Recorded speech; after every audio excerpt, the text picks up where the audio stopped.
Ohm's law. George Simon Ohm, who lived between 1787 and 1854, was a German physicist who found that for a given conductor, the ratio of V over I is a constant. So what he did was he built a simple circuit and he measured different voltages, and we're going to do this in class. So he would try 5 volts, then 10 volts, then 15 volts, and 20 volts, and every time measuring the current at each spot.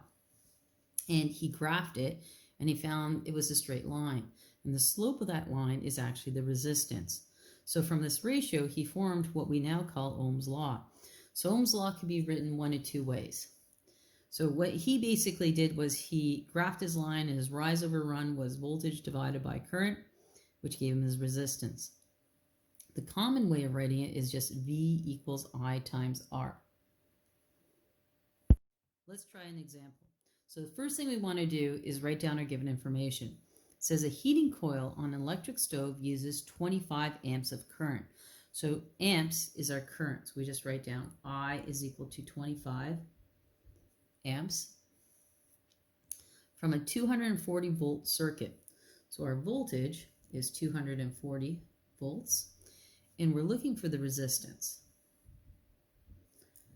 Our basic formula is V equals I times R. We're trying to get R all alone.